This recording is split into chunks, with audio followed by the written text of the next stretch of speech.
In April of 1847, a rescue party reached a cabin in the Sierra Nevada mountains, and I need you to understand what these men walked into because this was no normal scene. Inside the cabin there were human bodies, and they were not intact.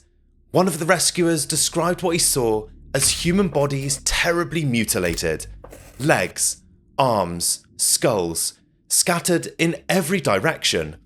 Another rescuer found a woman's body with her limbs sawed off, and the saw was still lying right next to her remains. There were pots near the fire, there was flesh still inside of them, and sitting in the middle of all of this, surrounded by the dead, was one man, alive, the only living person left in the entire camp. Now, 87 people had set out for California the previous spring. They had custom-built wagons, they were wealthy, educated, and optimistic, and it all ended inside of this cabin, and there was $500 missing as well. My name's Joe, and this is one Buried Earth video you won't want to miss. So in spring of 1846, a group of families in Springfield, Illinois decided to do what thousands of Americans were doing at the time, which was to pack up everything they owned and head west to California. And on paper, these were exactly the kind of people you'd expect to make it. They had money, they had experience, and they prepared for a trip like this like it was the most important thing they'd ever done. Now, the family at the centre of this story was led by a man named James Reed, and when I say he was prepared, I mean he built a custom wagon that other travellers called the Pioneer Palace car. This wagon had a side door that opened like a stagecoach, spring-loaded seats, a sheet iron stove and a chimney through the canvas roof, a second story for sleeping, a looking glass mounted on the wall, and a library of books, because apparently you'd want something to read on the way to California. And here's one detail that really does show off Reed's character. Virginia, Reed's 12-year-old stepdaughter, later wrote about one freezing night in the desert when her father took all 5 of their dogs, Tyler, Barney, Trailer, Tracker and Cash, great names for dogs by the way, and placed them all around the children to keep them alive through the night using the dogs' body heat.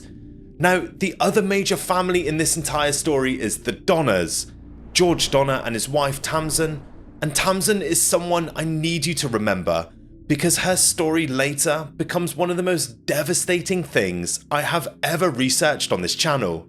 She was born in Massachusetts, unusually well educated for the time, and she wrote letters home about botanizing and cooking buffalo steaks.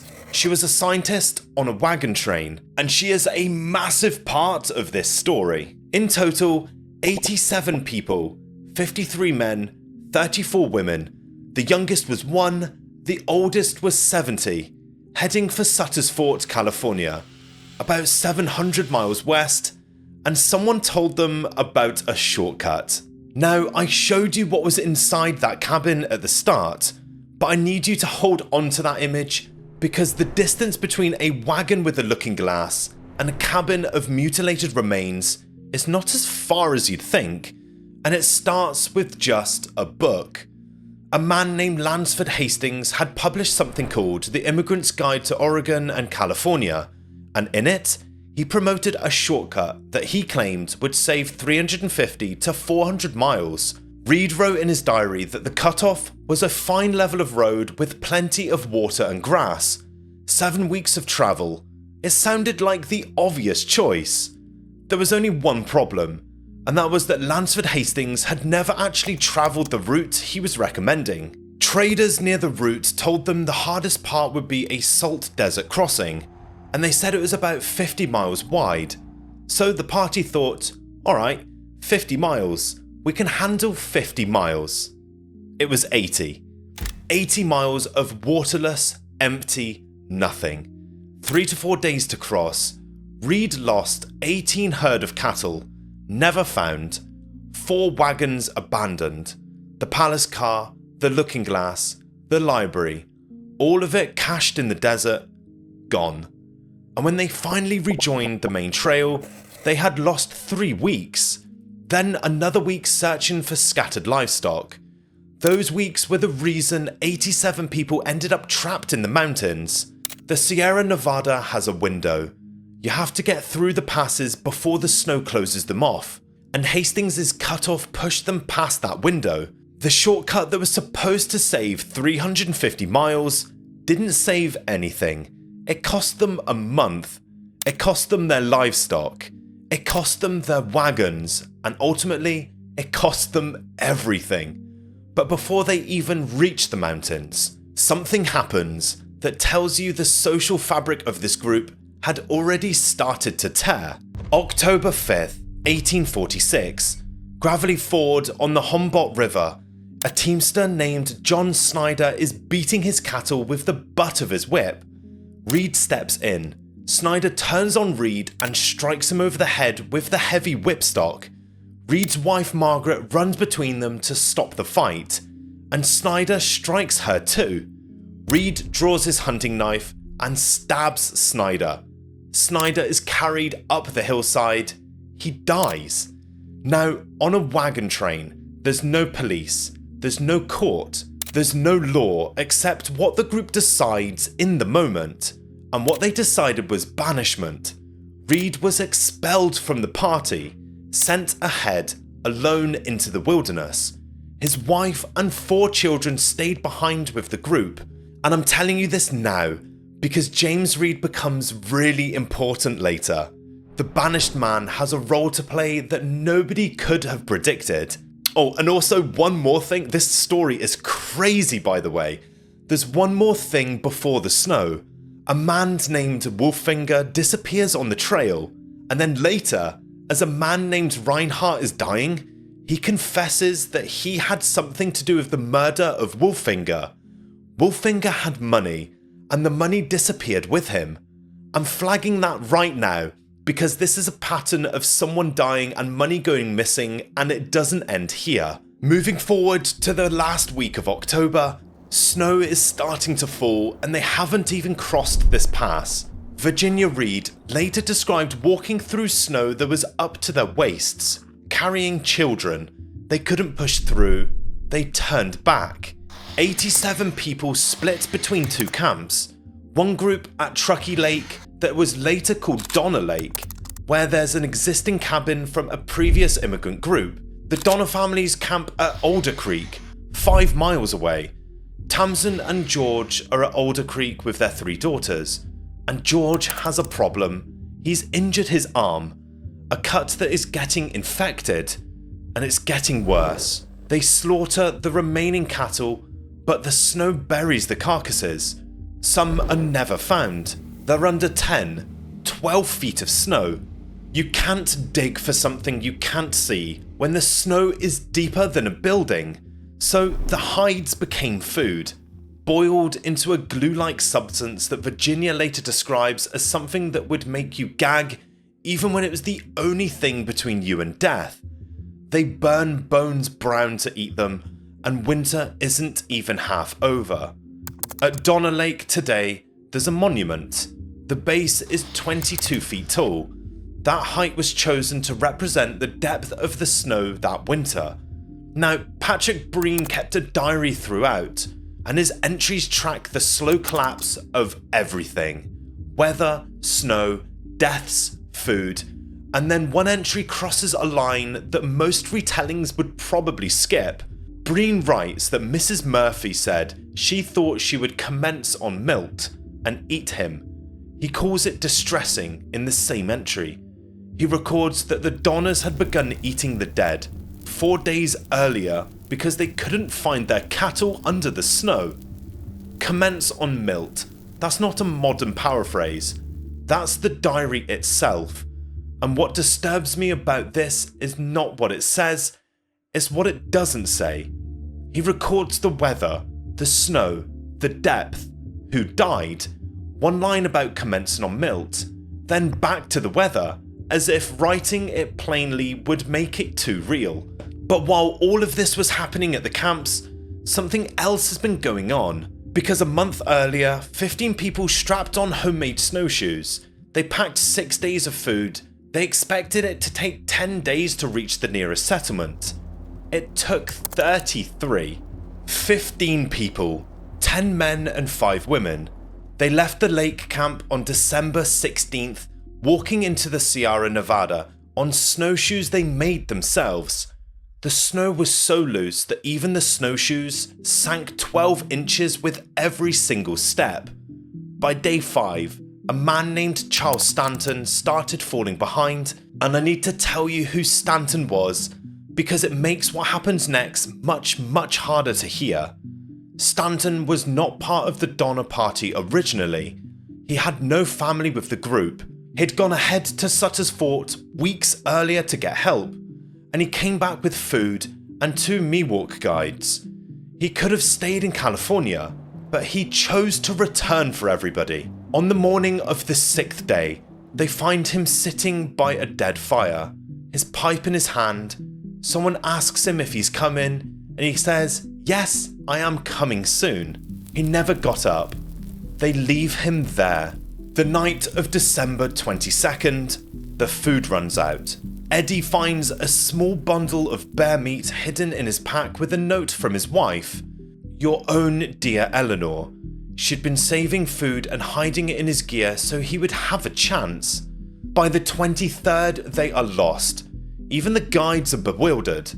And that night, they discuss casting lots, drawing slips of paper to decide who will die so the others can eat.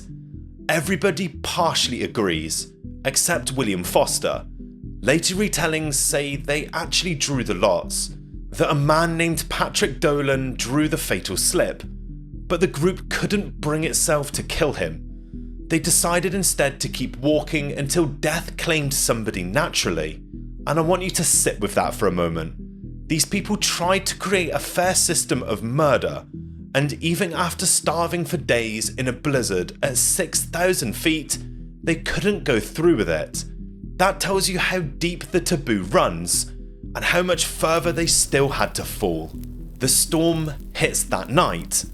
Rain and snow. Fires go out, and they can't be relit. Antonio dies Christmas Eve morning. Franklin Graves dies that night, and as he is dying, he tells the people around him to use his body as food, to lay aside their delicacy so that others might live. That's not delirium, that's calculation. Franklin Graves is a father. His wife and children are back at the cabins, and he's doing the maths. If they eat him, somebody survives. If somebody survives, they reach a settlement. If they reach the settlement, a rescue party is sent, and if a rescue party gets sent, his family lives. He is converting his own body into his children's survival. That's not madness. That is love expressed in one of the most terrible ways I have ever encountered. Christmas Day. Dolan goes into delirium, tears off his clothes, runs into the storm. They drag him back, and he dies. December 26th. They finally get a fire going, and they make the decision. The earliest written account describes what happened next as done slowly and reluctantly. They ate the dead. They spent 2 days drying the flesh into portable rations. They weren't just eating, they were processing, turning the dead into food that they could carry.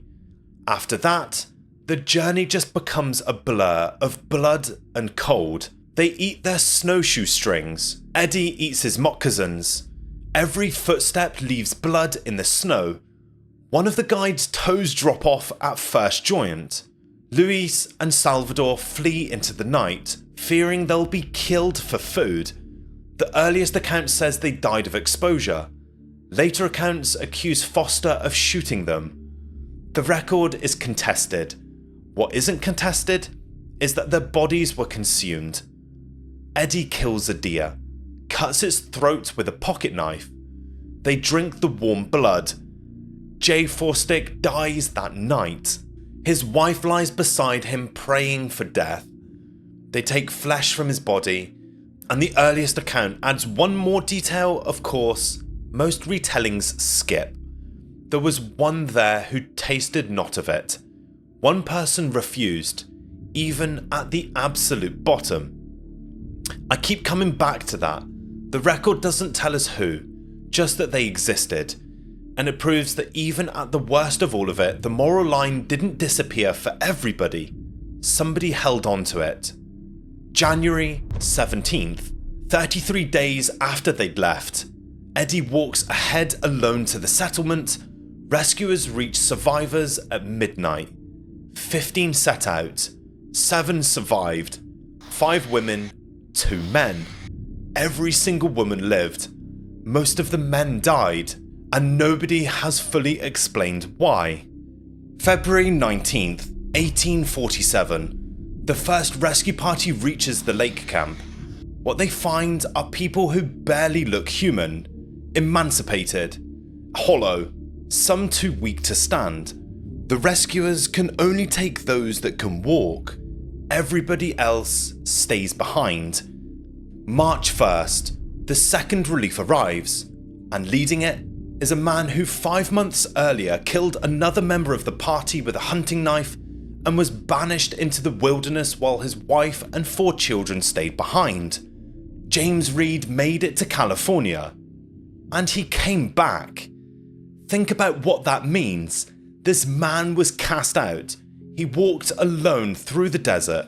He reached California with nothing, and when he heard what was happening in the mountains, he turned around and walked back into the disaster he'd been expelled from to find his family. Virginia's memoir describes this moment. Men ahead on the trail calling out, "Is Mrs. Reed with you? If she is, tell her Mr. Reed is here." Her mother drops to her knees in the snow. Virginia tries to run to him. Reed reaches the cabins. The famished little children and the death-like look from all the survivors made his heart ache. The first thing he does is fill Patty's apron with biscuits, and Patty, this starving little girl, walks through the camp handing 1 biscuit to each person. But getting out is harder than getting in. A storm hits them on the way back. Virginia describes it as a perfect hurricane. 3 days and 3 nights, trapped, no food, cached supplies destroyed by animals. Reed goes snowblind.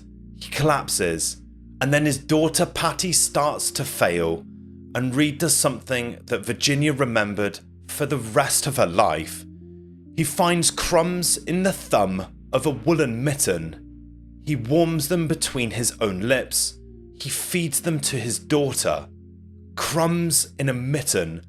That's what separated life and death for that little girl. Her father warming bread dust between his lips because he had nothing else. In a story of horror, that might be the most human moment of it all. Now, the third relief reaches Alder Creek. George Donner is dying. His arm infection has spread. He can't move. The rescuers tell Tamsin to come with them. She can walk. She's strong enough. Her 3 daughters will go ahead with the relief party. And Tamsin looks at her dying husband. She makes her decision. Her last words to William Eddy, in tears and sobs, "Oh, save my children." She sends her 3 little girls ahead, and she stays with George. She could have lived. She chose to die with her husband, and her children never saw her again. George Donner died about 2 weeks after the children were taken out. Tamsin laid him out with care, and then she walked through the snow at night, alone, to the one cabin where someone was still alive. Louis Kesberg's cabin. Now, what I'm about to tell you comes from an interview Kesberg gave 33 years later in 1879. We have no way to verify it, but it's the only person's account of what happened in that cabin. Kesberg says Tamsin arrived cold, wet, and in his words, slightly demented, repeating the same thing. "Oh God, I must see my children. I must go to see my children." She told him where the family's money was hidden, made him promise to get it to her daughters. She refused to eat. She told him she had never tasted human flesh. He covered her with bedding. In the morning, she was dead. April 17th, the fourth and final rescue party arrives, and what they find is the scene I showed you at the very start. Human bodies, scattered in every direction. The saw by Mrs. Murphy's remains, pots with flesh, and Kesberg, alone. They found $225 in gold on his person, $275 more in hidden cash, disclosed only after they physically coerced him. He said the money was for the Donner children. Tamsin had asked him. The rescue party didn't believe him. They accused him of murdering Tamsin Donner for her money. At Sutter's Fork, Kesberg sued his accusers for slander. A jury heard the evidence, and they awarded Louis Kesberg $1. $1, not guilty of murder, but not innocent of anything either. $1 is what the frontier legal system decided his reputation was worth. The most famous accusation was that they found 2 kettles of human blood, over a gallon, inside of the cabin. Kesberg denied it. A historian later argued it was physiologically impossible from starved bodies dead for weeks. If that evidence hadn't been proven in trial, no jury would have awarded the damages. The rumour survived, the evidence didn't. In 1879, Kesberg sat down for an extended interview. He denied the claim that human flesh was more palatable than California beef.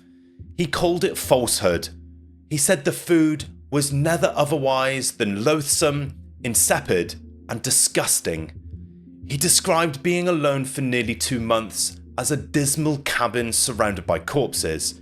He admitted to suicidal thoughts. He resisted only because of his wife and child. He then said something I've not been able to stop thinking about. He said he spoke and wrote 4 different languages, but he lacked the words in any of them to express what he had experienced. 4 languages, no words. That is either the most honest thing a broken man has ever said, or the most calculated performance a guilty man has ever gave. And after 180 years, we still don't know which one it is. Let us know in the comments below, guys. Do you think he was guilty or innocent? 87 people set out. 40 died. 47 survived. Men 43% survival. Women 71%. Children aged 6 to 14 had the lowest mortality at just 10%. The women outlived the men by almost 2 to 1. Nobody has fully explained why. After the rescue, a 12-year-old girl named Virginia Reed wrote a letter to her cousin back in Springfield. In it, she claimed her family was the only family that did not eat human flesh. And at the end, she wrote what would become one of the most famous sentences in the history of American westward expansion. Never take no cut-offs and hurry along as fast as you can. A 12-year-old girl who walked through the worst overland disaster in American history. Never take no cut-offs. That's the lesson.